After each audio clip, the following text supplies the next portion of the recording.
One of the first challenges many of us face on this path of growth is the sheer intensity and immediacy of our emotional reactions. Emotions rarely knock politely. They don't send an email. They don't schedule a meeting. They burst in, fast, loud, overwhelming. A single message, a disappointed look, a small mistake, a raised eyebrow, and suddenly your heart races. Your chest tightens, your stomach sinks, your thoughts spiral. Even someone who has been practicing Stoicism for years can feel flooded by sudden anger, fear, or shame. These emotional surges are not random. They're fueled by deep patterns, habits and instincts built over years, even decades, and reinforced again and again through repetition.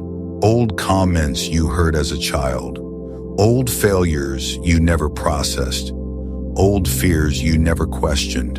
All of them sit quietly in the background until something triggers them. So the answer is not to suppress or deny what you feel. Stoicism was never about becoming cold, numb, or disconnected from life. The true shift is learning to acknowledge emotion without letting it dictate your behavior. To be able to say, I feel this intensely, but I don't have to act from it blindly.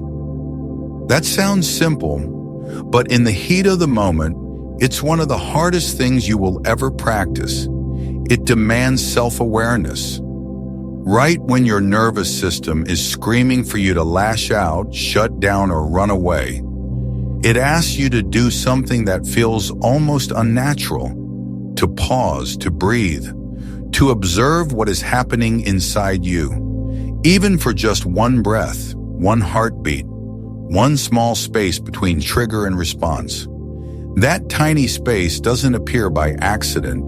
It doesn't come from wishing. It's a muscle. And like any muscle, it grows only through consistent training. You won't get it right every single time. You're not supposed to. Some days you'll notice the surge, catch yourself in the moment, and respond with calm clarity. Other days, you'll react first, say or do something you regret, and only later realize what happened. Those moments are not proof that you failed. They are your classroom. Each time you look back and gently review a reaction, you're already practicing Stoicism. You are turning your past mistakes into present teachers. Ask yourself, what was I feeling? What story was I believing? Which thought appeared first? Where could I have paused? What might I choose next time? That honest reflection turns each emotional storm into training for the next one. You begin to see patterns. You begin to recognize triggers. You begin to understand yourself. And understanding yourself is the first step to mastering yourself. Another major challenge on this journey is staying consistent. It's easy to feel composed and philosophical when life is quiet. When you're well rested, when nothing urgent is happening, it's much harder to stay grounded and wise when you're exhausted, running late, pressured by deadlines, or blindsided by bad news. Stoicism never promised a life without storms.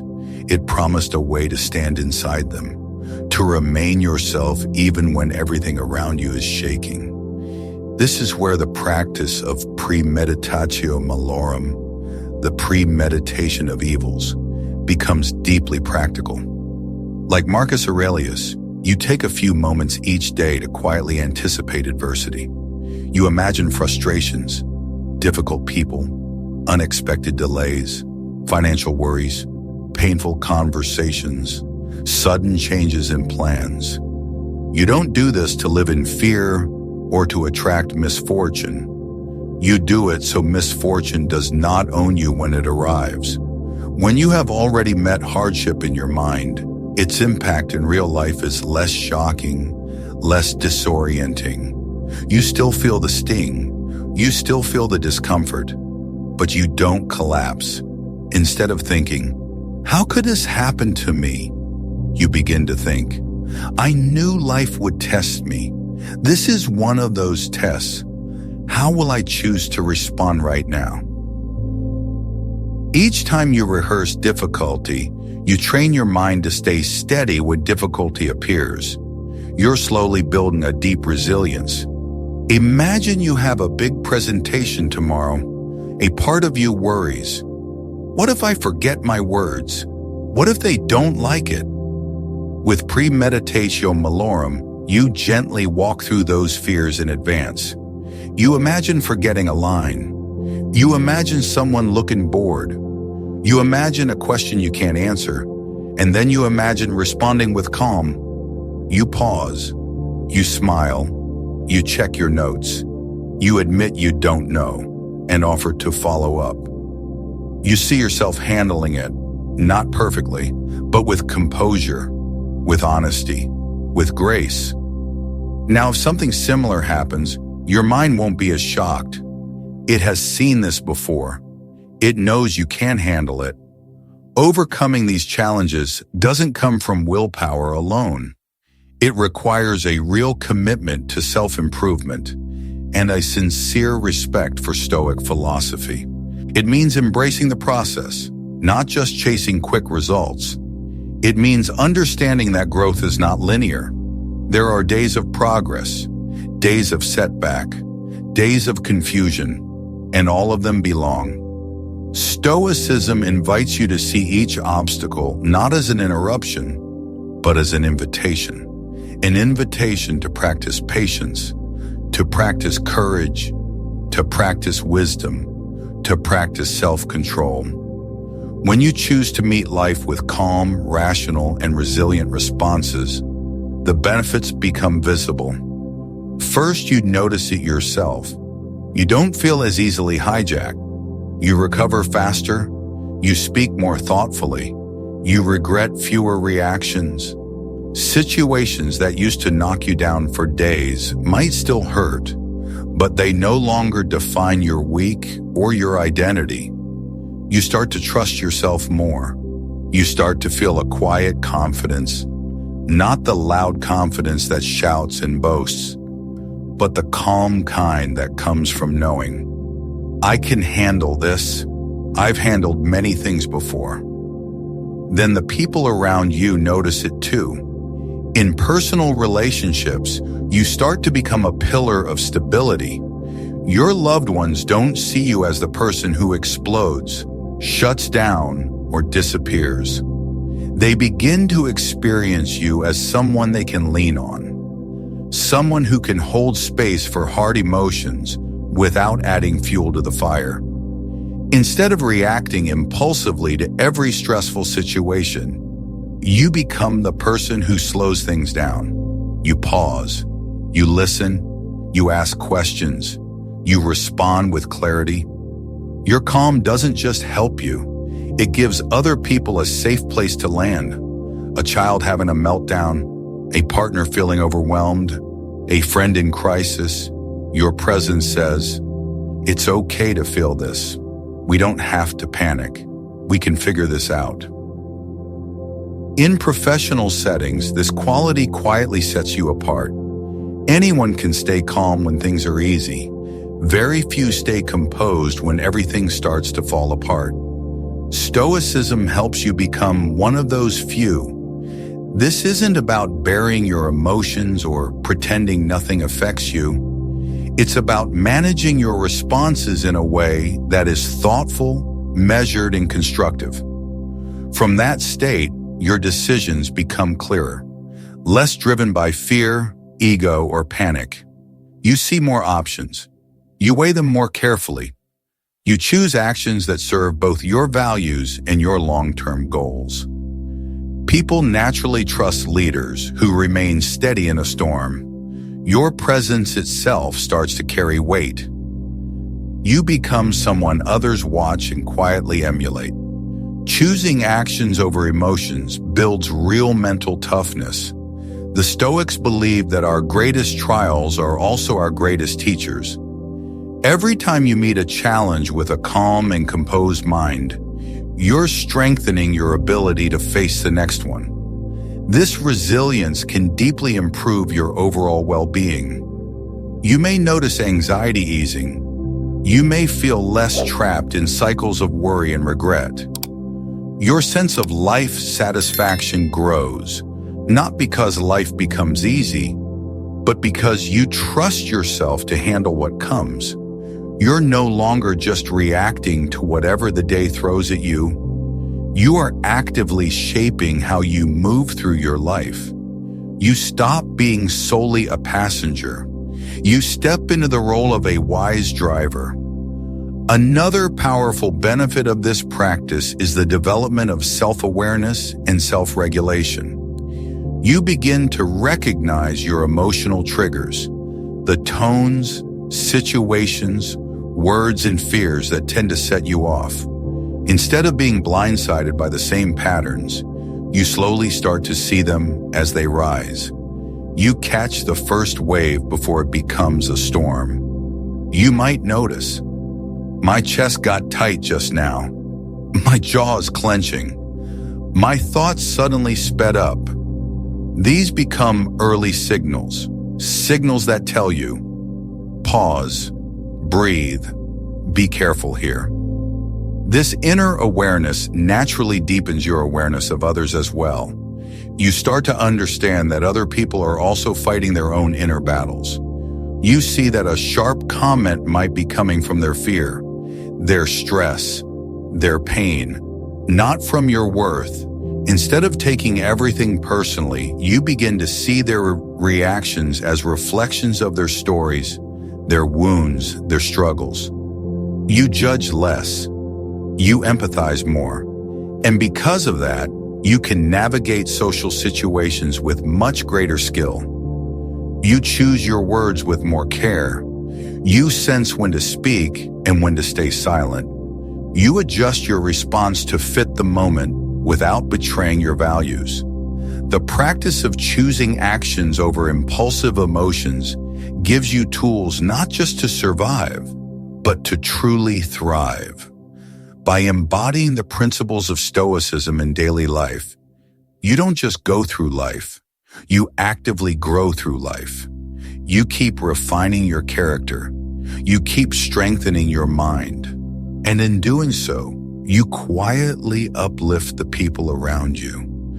A calmer parent raises calmer children. A wiser friend helps friends grow. A stable partner creates a safer relationship. Your inner work doesn't stay inside you, it radiates outward. If you found value in this journey we've walked together, and you want to keep exploring Stoic wisdom for modern life, please don't forget to subscribe to Stoic Ocean. Tap that notification bell so you never miss our latest content on Stoic philosophy and practical emotional mastery. We'd also truly love to hear from you in the comments below. Which of these 10 daily habits resonated most with you? Which one feels most urgent for your life right now? Is it the pause, the reframing, the journaling, the intention setting, the gratitude? Share what you're planning to practice this week. Your stories, reflections, and lessons don't just support your own growth. They help build a community of learning and strength for everyone here. Someone reading your comment might recognize themselves in it. They might feel less alone. They might feel inspired to start their own practice. And remember to check out one of the suggested videos on your screen to continue exploring the profound insights of Stoicism. Together, let's cultivate a life of virtue, resilience, and deep connection. Thank you for being here. Thank you for giving your time, your attention, and your effort to this inner work. And thank you for choosing to bring the wisdom of Stoicism into your daily life. As we close this chapter of our journey together, remember, the wisdom of the Stoics is not just ancient text. It is a living, breathing guide for navigating the chaos and complexity of modern life. By embracing their teachings, you choose a path of growth, resilience, and profound inner peace. You won't be perfect. You will still stumble. You will still react sometimes. But each time you return to these practices, you strengthen the person you are becoming. Thank you for joining us today at Stoic Ocean, for taking this step toward a more mindful and meaningful existence. Your presence and engagement here are what make this journey so enriching and worthwhile. Until next time, stay stoic, stay strong, and keep your focus on what truly matters. The quality of your thoughts, the power of the present moment, and the wisdom you cultivate through every choice you make. Choose your responses wisely. Practice these habits daily. This is how you control your emotional reactions. This is how you live well. This is how you find peace. Where did this thought come from? When did you first start thinking this way? Who or what influenced this belief? Was it something someone said to you? Something you experienced? Something you quietly absorbed and never questioned? Very often we discover that our negative thoughts aren't based on our current reality. They are echoes from the past. Past experiences, past messages, past interpretations. They may have protected us once, but now they no longer serve us. Some of them were never even true. Yet we've carried them for years, like old, heavy luggage we never bothered to unpack. Luggage that slows us down, that weighs on our shoulders, that shapes how we walk through life. The work now is to open that suitcase, to unpack this old baggage, to lay everything out on the table, to examine each belief with honest eyes, to ask, is this still true? Does this still serve me? Or is it time to let this go? We begin to rewrite the stories that keep us small and create new ones that help us stand tall. This is how you free yourself from the grip of the past, from old emotional patterns, from limiting beliefs you never chose consciously. This is how you begin building a new foundation, a foundation for how you see yourself and how you see the world, a foundation based on truth, not on fear, on possibility, not on limitation, on growth and movement, not on stagnation. This is the work of understanding origins, so you can gently transform them into something that serves you rather than something that silently limits you. Fear's role in negative thinking. Fear also plays a critical role in feeding negative thinking. Fear itself isn't the enemy. It's a natural protective mechanism. But when left unchecked, it spirals into excessive worry and constant anxiety. It overwhelms our rational judgment. Fear of failure, fear of the unknown, fear of rejection. Each one can drag us into catastrophic thinking, where the mind leaps to the worst possible outcome. You're considering a new job, and instantly your mind goes to, what if I fail?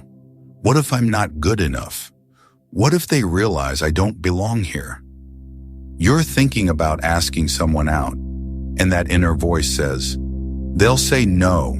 They'll laugh at you. You'll be humiliated. You're planning to start a new project, and fear whispers, it won't work. You'll waste your time. You'll look foolish. This is catastrophic thinking. Your mind takes a small risk and upgrades it to a guaranteed disaster. It amplifies the danger and shrinks your sense of capability. It shines a spotlight on what could go wrong and leaves what could go right in the dark.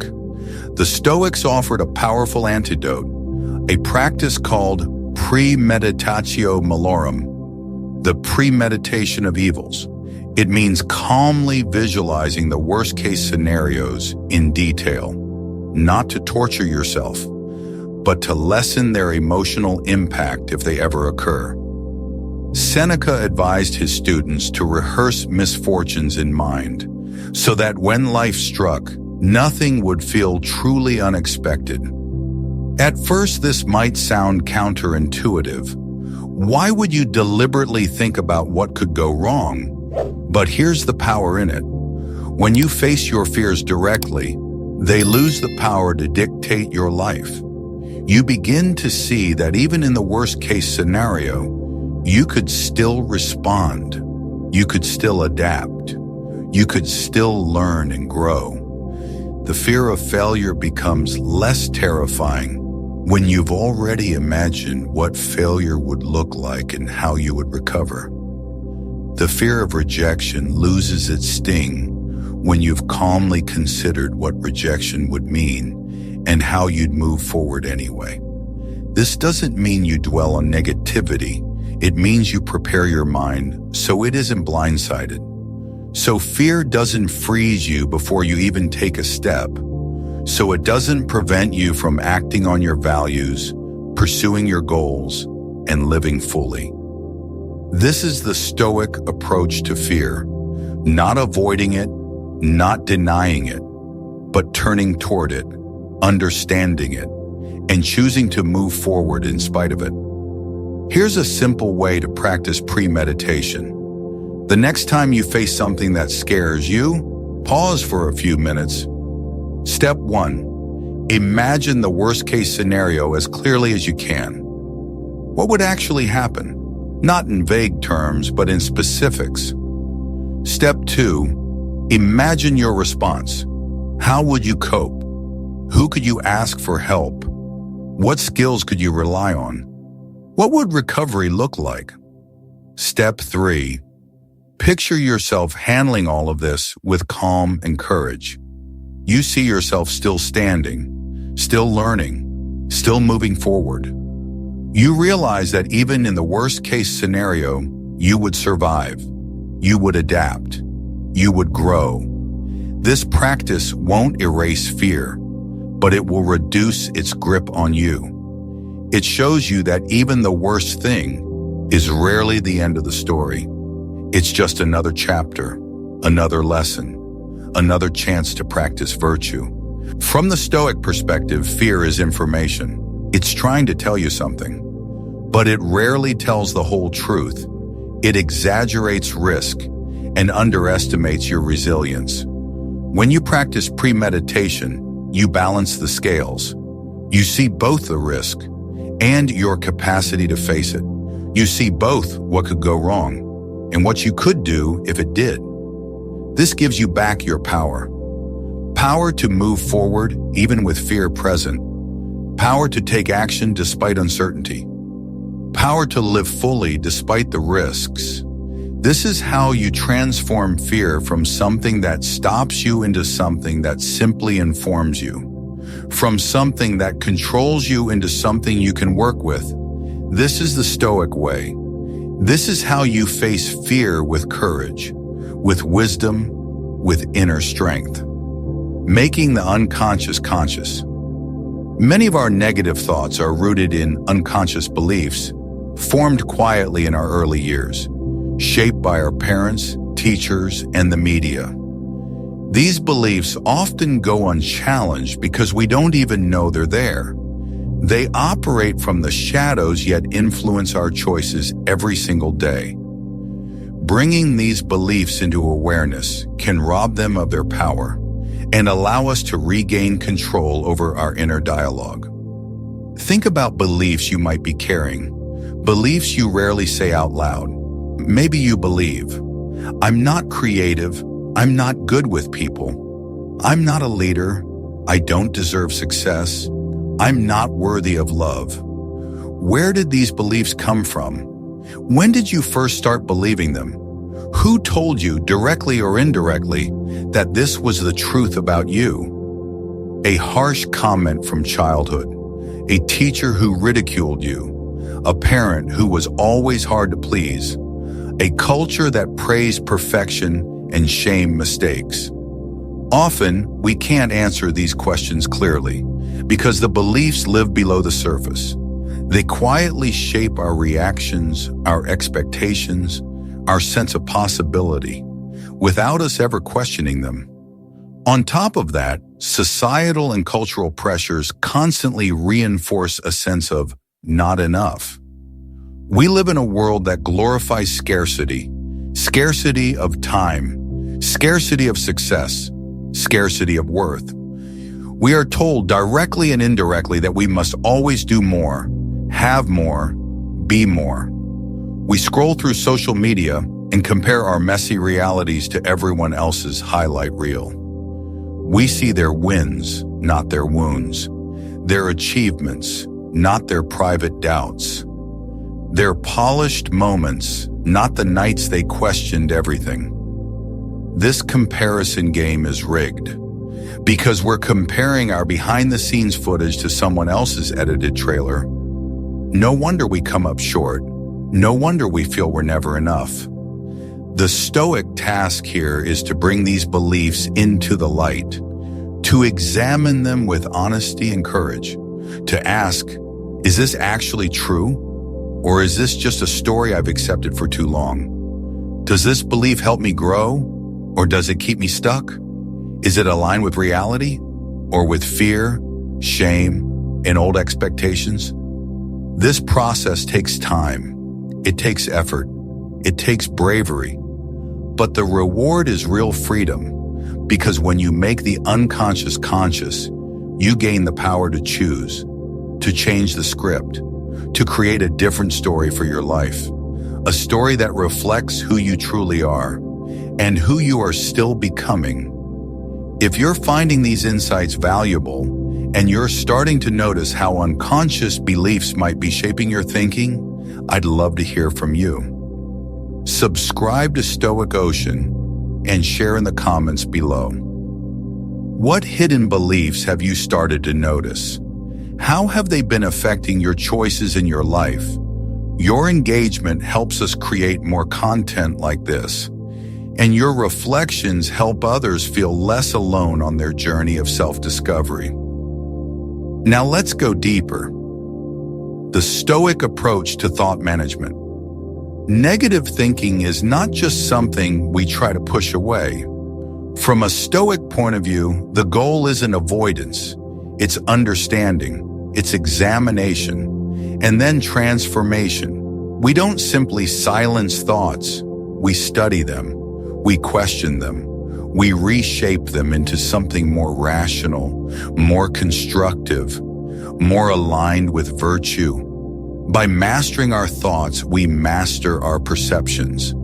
And by mastering our perceptions, we change the way we experience life itself. So as we move forward, keep this in mind. Every thought you choose to entertain and every thought you decide to challenge is one small step toward the life you truly want to live. The first step in Stoic thought management is awareness. Becoming aware of what you're thinking, especially when it turns negative. Most of the time, our thoughts run on autopilot. They appear and disappear without conscious input. We feel their impact without ever seeing them clearly.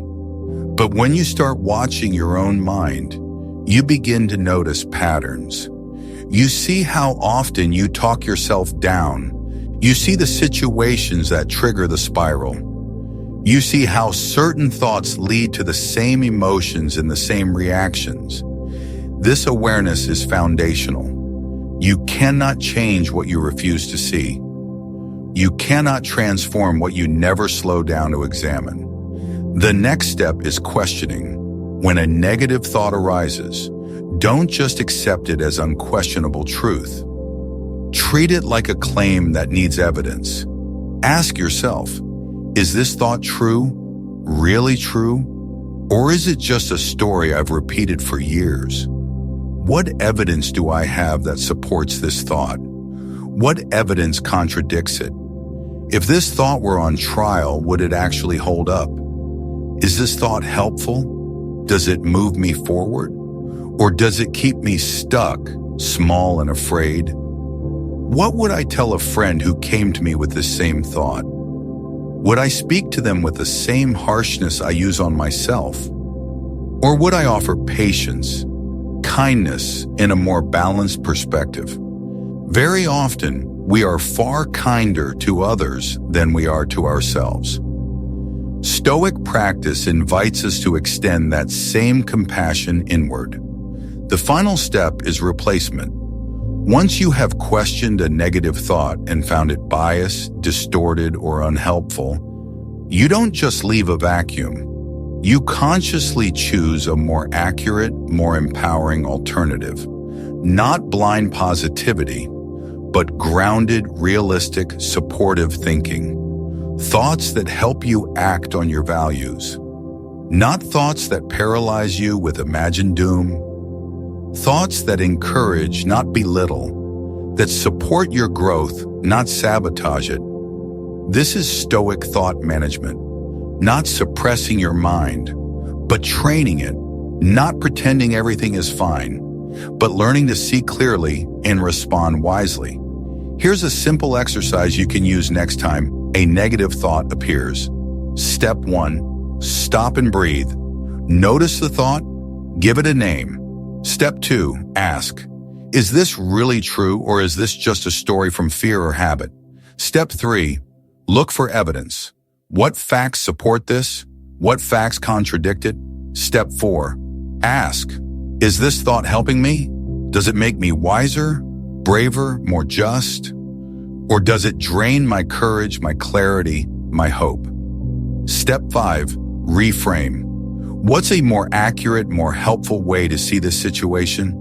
What thought honors reality, but also honors my potential? At first, this process may feel slow, even awkward, but with practice, it becomes more natural, more automatic. Eventually, you begin to catch negative thoughts in the very moment they arise. You question them on the spot. You choose better replacements before the spiral pulls you down. This is the transformation. This is how you shift from being controlled by your thoughts to being the one who chooses them.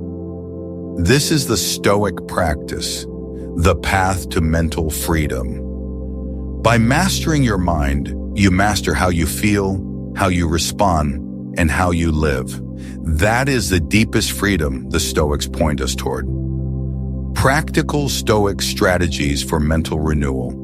When we speak of renewing the mind, we're not talking about a quick attempt to think positive for a few minutes and then fall back into old habits. We're talking about a gradual, enduring transformation of your inner dialogue.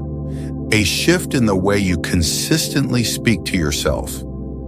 This is about cultivating a mindset that allows you not just to survive, but to genuinely thrive. One of the central principles of Stoicism is this: our emotions and reactions are the results of our judgments, and our judgments are within our power to change.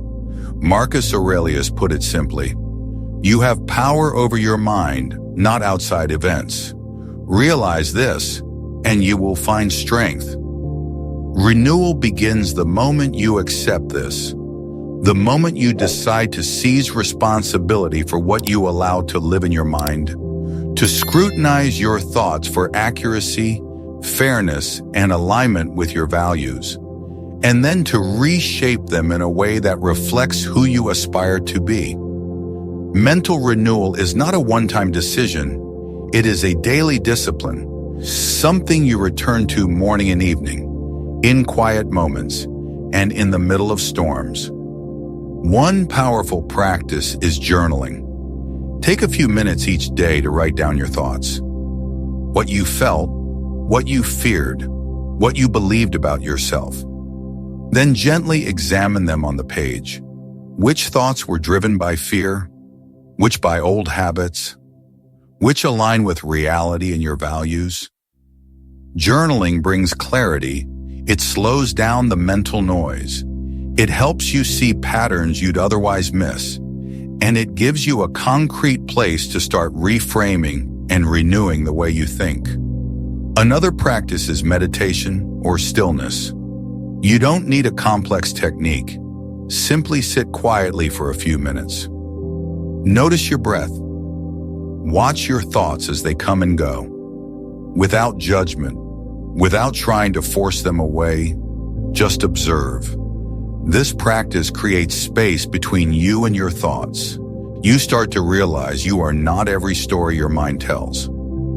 You are the observer, the one who can choose what to engage with and what to let pass.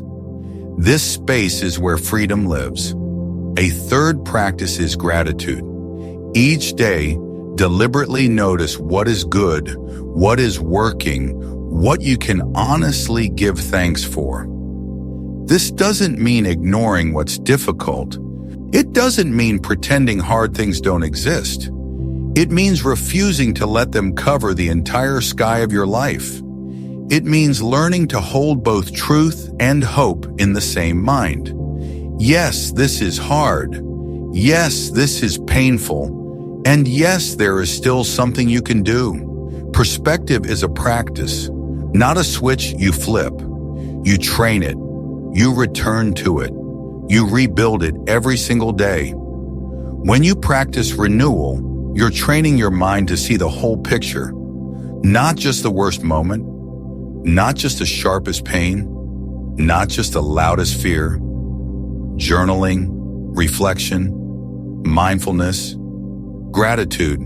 These are not random tips thrown at your problems. They are pillars of one inner structure. They create a foundation of quiet, steady renewal, a floor you can stand on when the world feels unstable. A mental ground that does not vanish every time a bad day comes. On good days, this foundation keeps you humble. On bad days, this foundation keeps you standing. This is the Stoic way. Not chasing a perfect life, but cultivating a steady mind, not trying to erase every difficulty, but learning to stand firm in the middle of them. Let's make this practical. Let me share a simple morning ritual you can start today. Before you touch your phone, before you open your email, before you step into noise, give yourself 5 quiet minutes. Sit down somewhere still, on a chair, on the floor, on the edge of your bed. Straighten your posture gently. Let your shoulders drop. Feel your breath slow down. Then ask yourself slowly, what thoughts am I bringing into this new day? Are they supporting me or quietly working against me? Are they helping me grow or keeping me afraid? What do I actually want to focus on today? Not 10 things, not everything, just one direction. What virtues do I want to embody in my actions? Patience, courage, honesty, discipline, kindness. Pick 1 or 2, nothing more. Then ask, what kind of person do I want to be in the way I respond to whatever happens today? Slowly form a simple intention, not a rigid performance goal, but a living direction. Today I respond more than react. Today I practice patience in stress. Today I speak to myself kindly. Today I choose effort over excuses. Say it in your own words. Say it out loud if you can.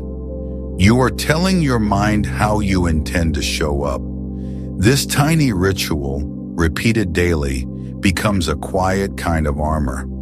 It doesn't make problems vanish, but it changes how you meet them. It helps you start your day with awareness instead of autopilot, with intention instead of drift, with clarity instead of confusion. And then, as the day unfolds and negative thoughts appear, you have somewhere to return. You can remember who you chose to be this morning. You can ask yourself, does this thought match the person I decided to be today? If not, you don't need to hate the thought. You just choose not to feed it. You return to your intention again and again. This is renewal as a discipline, not a one-time surge of motivation.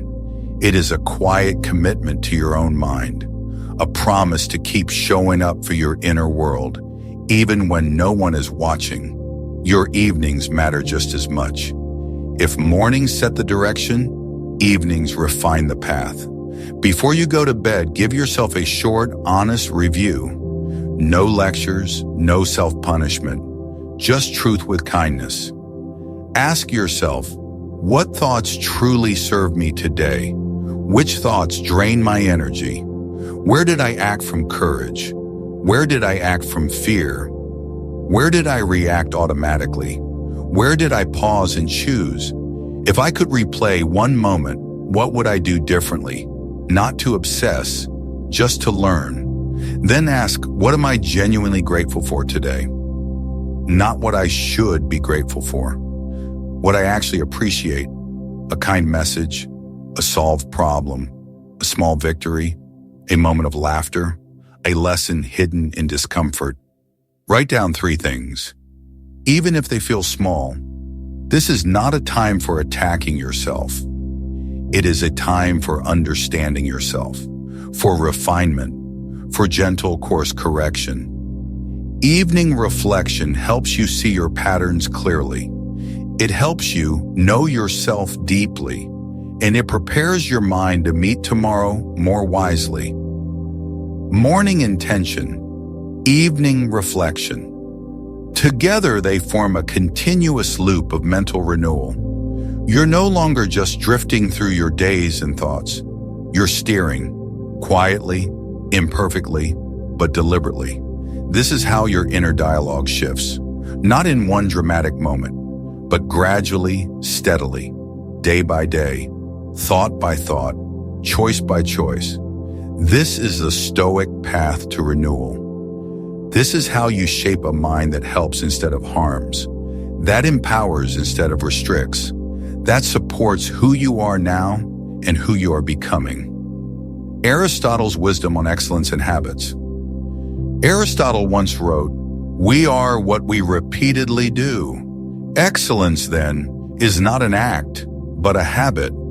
Applied inward, this is both confronting and liberating, because it means this. Repeated negative thoughts also become a habit of seeing ourselves through a smaller, harsher lens, a habit of turning setbacks into evidence that we're not enough. Every failure, every rejection, every harsh comment, all of these can feed an invisible inner script that whispers, "I knew I couldn't do it." At first, it's just a thought. Then it becomes a pattern. Then it starts to sound like your own voice. And eventually, if repeated long enough, it starts to feel like identity. Not because it's true, but because it's familiar. That's the danger of mental habits. What we repeat, we start to believe. And what we believe, we start to live. Soon the belief shapes behavior. We try less, we risk less, we speak up less, we show ourselves less, because we already know how it will end. So we step back, we stay safe, we hide in the background.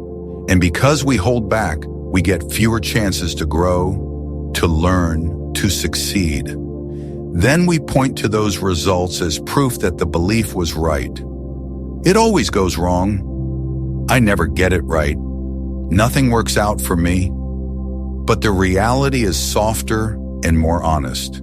I rarely give myself a full chance. That's the real trap, a self-fulfilling prophecy. Not because we lack capability, but because we keep shrinking our own attempts. Here is the hopeful side. If negative thinking can become a habit, then more empowering thinking can also become a habit. Habits themselves are neutral. They're not good or bad by nature. They simply grow stronger through repetition. What we repeat becomes easier. What we repeat becomes natural. So ask yourself honestly, what do I want to repeat? Which thoughts deserve repetition? Which inner voice deserves more airtime? Start small, always small. Choose one area of your life where negative thinking is loudest. Your work, your relationships, your health, your finances, your creativity. Don't try to fix everything. Pick one. Make that area your training ground. For the next week, pay close attention to your thoughts in that area. Notice every automatic "I can't." Notice every this always fails. Notice every quiet, why bother? You don't need to wrestle every thought to the ground. You simply need to notice, pause, and ask, is this my habit speaking, or is this the truth? Then practice a tiny replacement. I always mess this up becomes, I'm still learning this skill. I'm terrible at this becomes, I'm not good yet, but I can improve. Why bother trying becomes, let me at least give myself a real chance. These replacements are not lies. They are more accurate, more honest, more fair to your effort. At first they may sound weak, awkward, unnatural. That's fine. New habits always do. Keep repeating them anyway, because new sentences, repeated often, become new mental paths. Do this for a week, then for 2 weeks, then for a month. Don't obsess over perfection. Just notice, question, replace. Over time, watch what starts to shift. Notice how your thinking softens, how your self-talk becomes less violent. Notice how your actions become a little bolder, how you send the email, apply for the role, express your idea. Notice how your results stop reflecting your old fear and start reflecting your real effort. This is Aristotle's wisdom in motion. Excellence is not one huge leap. It's small, honest repetitions. You don't need constant positive thinking. You need consistent course correction. You don't need a flawless inner voice. You need a fair one. Each time you catch a negative habit thought and gently redirect it, you are laying down a new path in your mind.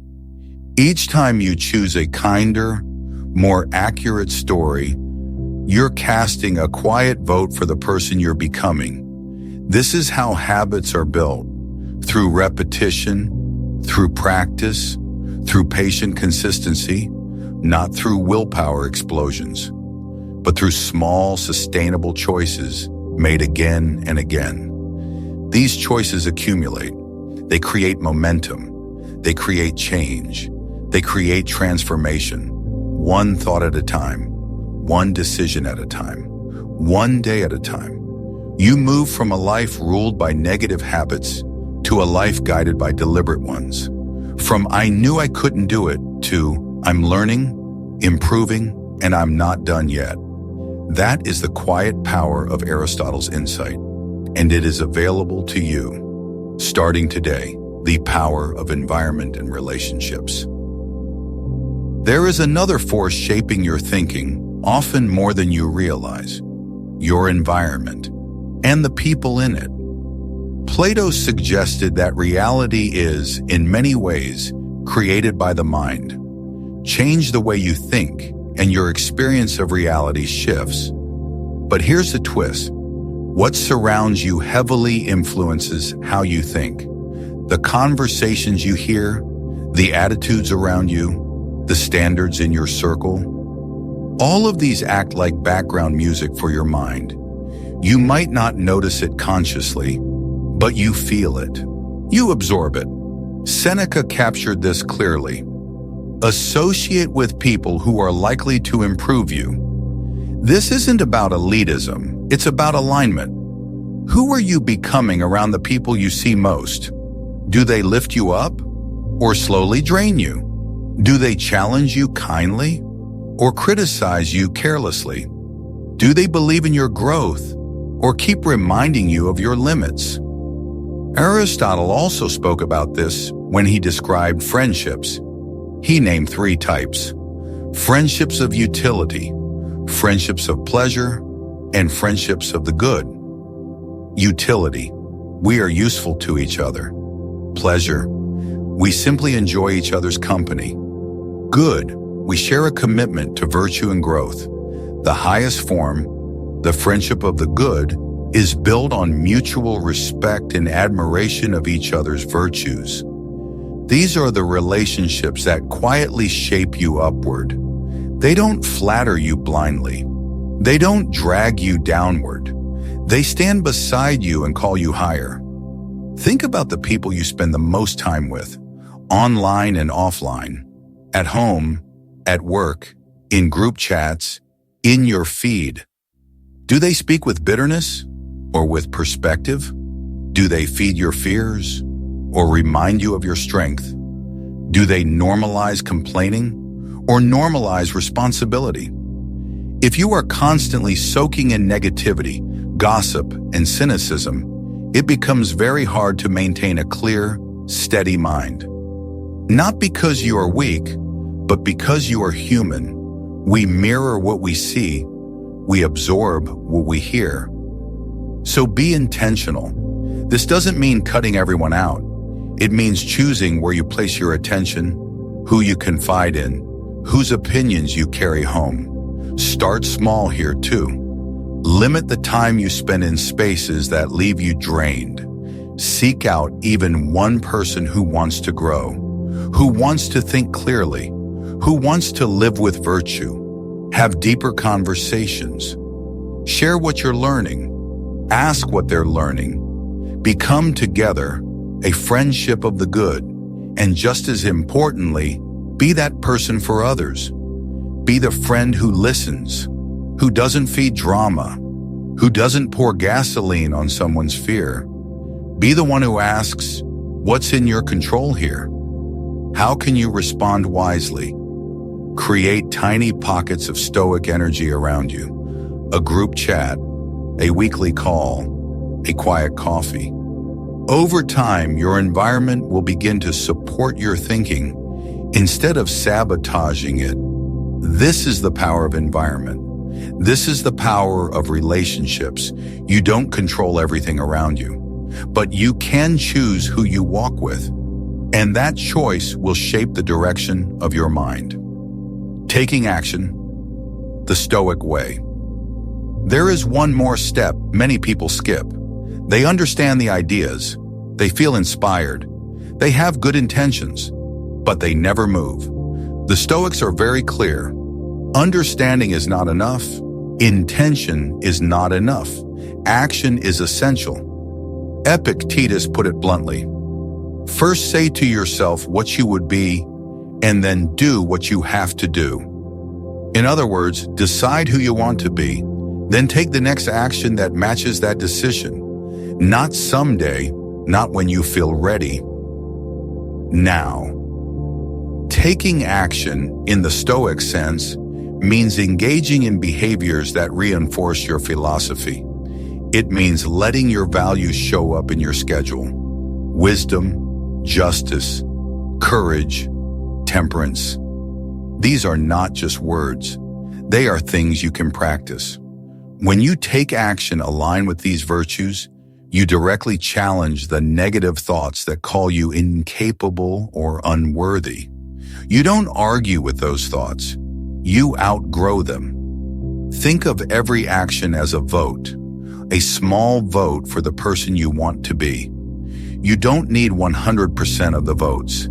You just need enough consistent votes over time. When you act despite fear, you are voting for courage. When you speak truth kindly, you are voting for wisdom and justice. When you choose restraint over impulse, you are voting for temperance.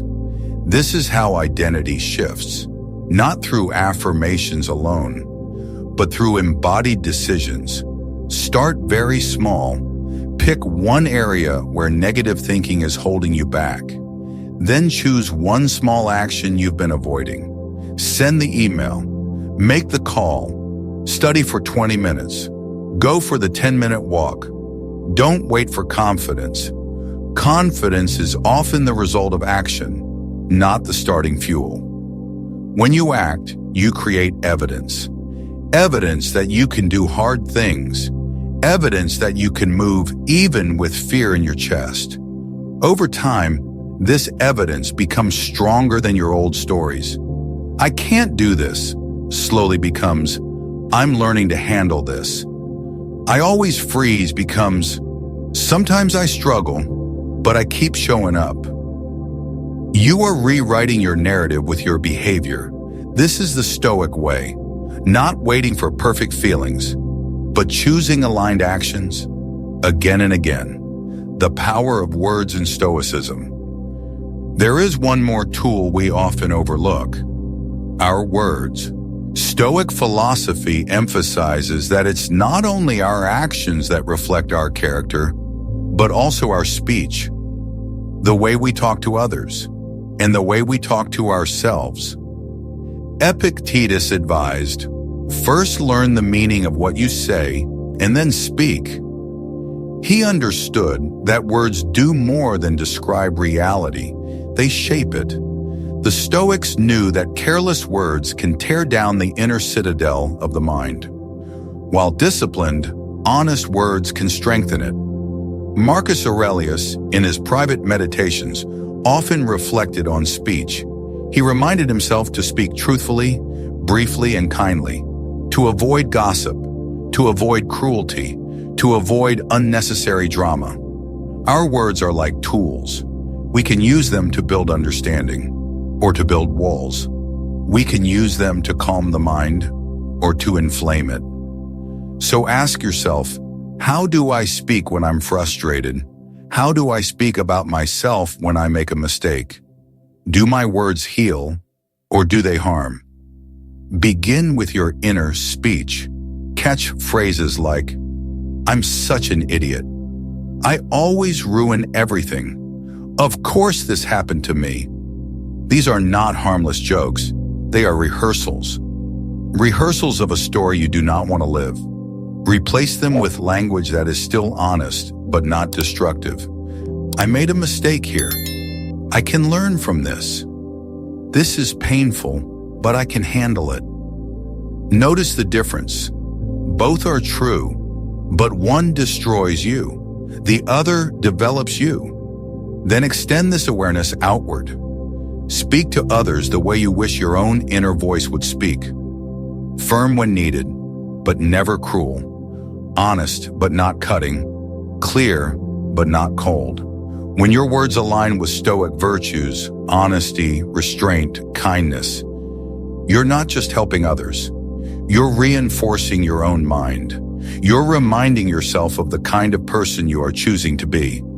Over time, your speech becomes cleaner, less reactive, more intentional, and your inner dialogue starts to follow. Because your outer words and your inner words are deeply connected. This is the power of words in Stoicism. They are not decoration, they are tools. Tools for building clarity, connection, and inner strength. Use them with care, use them with purpose, and slowly, steadily, you will notice something changing. Not just in how you speak, but in how you think, how you act, how you live. Because in the Stoic view, mastering your thoughts, your habits, your environment, your actions, and your words is how you slowly kill your negative thinking. Not with violence, but with understanding. Not with denial, but with clarity. Not with one dramatic moment, but with thousands of small conscious choices. One thought at a time, one word at a time, one act of courage at a time. This is the path, and you are already on it. Think about the words you use when you talk to yourself, when no one else is listening. Are those words kind? Are they steady, encouraging, patient? Or are they harsh, sharp, cynical, unforgiving? Do they support you, or do they slowly destroy you? The words you choose matter, far more than we realize. They shape how you see yourself. They influence how you feel. They direct what you attempt, and what you never even try. When you constantly say, I can't do this, I'm not good enough, I always fail, those sentences become a cage. They stop being just words. They become beliefs. They become habits. They become the script your life starts following. You stop applying for opportunities. You stop speaking up. You stop trying new things. Not because you're incapable, but because your language has quietly convinced you that you are. Epictetus warned us, first learn the meaning of what you say, and then speak. That wisdom applies deeply to the way we speak to ourselves, because self-talk is still talk, it is still speech, and it is shaping your fate. But here's the hopeful truth. When you change your words, you begin to change your reality. When you shift from, "I can't do this," to, "I can learn to do this," everything starts to move. When you replace, "I'm not good enough," with, "I'm growing and improving one step at a time," your nervous system hears that. Your mind responds to that. Your future actions start to follow that. You're no longer describing a fixed identity. You're describing a process, a journey, a life that can change. You're giving yourself room to make mistakes, to learn, to rise again. When you say, "I'm learning from my experiences," even after a failure, you reclaim power. The same event, the same setback, but a different story. And a different story leads to a different life. This also applies to how you speak to others. Your words are not neutral. They can lift people up or quietly wear them down. They can encourage a friend to keep going or push them closer to giving up. They can inspire courage or feed someone's doubt. The Stoics understood that words are tools. They can build the inner citadel or slowly crack its walls. Marcus Aurelius reminded himself to speak truthfully and kindly, to let his words carry virtue, not vanity, not spite. So choose your words wisely. Choose words that build up. Choose words that heal. Choose words that make you and others stronger. When you're tempted to say, "I'm such an idiot," pause. Ask yourself, would I speak like this to someone I love? If the answer is no, then it is not worthy to be spoken to yourself either. Instead, try. I made a mistake, but I can correct it. I can learn from it. Same situation, different language, and over time, a different self. This is a very practical Stoic discipline, using speech as training for the mind, training for the soul, training for the person you are becoming. You don't have to pretend everything is perfect. You don't have to lie to yourself or others. You only need to speak in a way that is honest, yet constructive, grounded in reality, yet aimed at virtue. That is how you let words serve your growth, not sabotage it. That is how language stops being a weapon turned against you and becomes a tool placed in your own hands to shape your days and your destiny. Thank you for joining us today on this deep journey through Stoic philosophy in the battlefield of the mind. We've explored how negative thinking takes root inside us, how it colors our perception, how it quietly limits what we believe is possible. We've seen the Stoic insight that it is not events themselves that disturb us, but our interpretations, our hidden judgments, the stories we choose to tell ourselves. We've looked at the origins of these stories, how childhood messages, societal pressure, past failures, and casual remarks can grow into powerful narratives, whispering, "I'm not enough. I always fail. This is just who I am."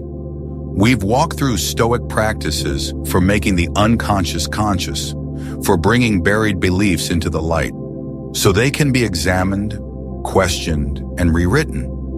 We've explored mental renewal, journaling, mindfulness, reflection, premeditation of fear, intentional self-talk, practical tools you can use not just once, but daily, to clear the mind, to strengthen it, to align it with your values. We saw how Aristotle's wisdom on habits applies to thought. We are what we repeatedly do, and also what we repeatedly say, think, and believe. Our repeated thoughts become our habits become our character, and our character becomes our destiny. We explored the power of environment and relationships, how the people around you either reinforce your doubts or nourish your courage, how choosing good friendships and a healthy environment is also a Stoic act, a choice to protect your inner citadel. We talked about Stoic action. That understanding alone is not enough. You must move.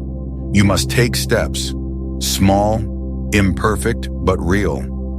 Because every action you take is a vote for the person you are becoming. And we saw how words, spoken outwardly, whispered inwardly, are never just noise.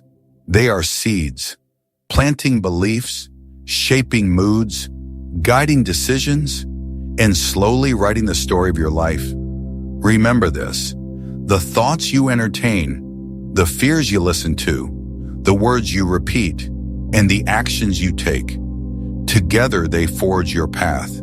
They lead you toward a life of scattered reaction or a life of chosen virtue. As you continue to navigate the complexities of life, let the wisdom of Stoicism stand beside you.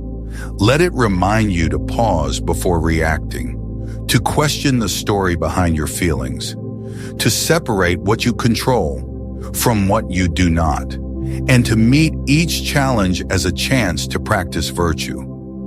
Every difficulty becomes a lesson. Every setback becomes training. Every moment of doubt becomes an invitation to choose a wiser response.